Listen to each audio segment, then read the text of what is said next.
So we'll start from the top.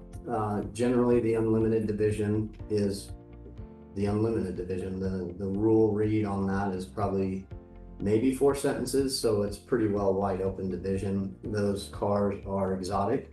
You can make as much horsepower and there's no weight restrictions. So those are cars that generally run in the top 5 of the overall division. Then you go to open wheel, which is the oldest division on the mountain. It's still there. Cody's Slop will be running that this year.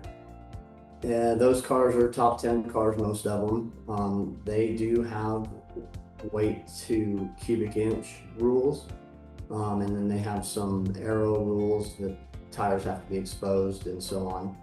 Then you move to Pikes Peak Open, and Pikes Peak Open is kind of the open class for cars that still have to, run under sanctioned rules as far as weight and how the appearance of the car. So if you're driving a Porsche, it needs to look like a Porsche. You can balance with much more aero in that division. So it's essentially a ruled division, but it's kind of wide open, and that's why they call it like Pikes Peak Open.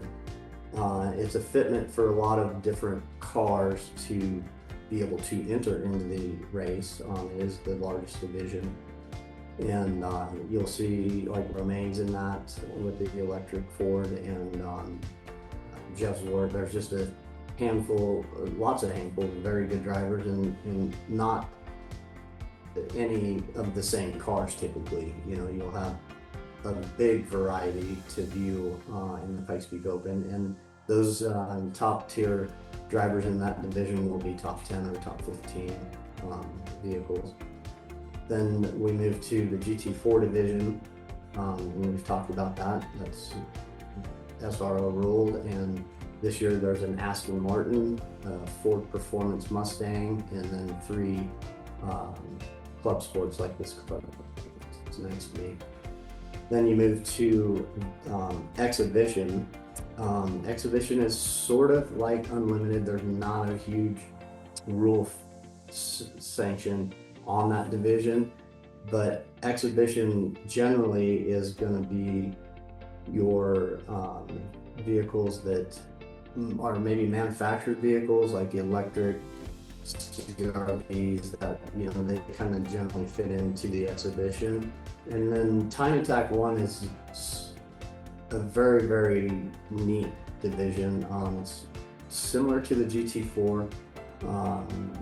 The difference is you have a homologated vehicle that was built by, let's just say, Porsche or Aston or whatever.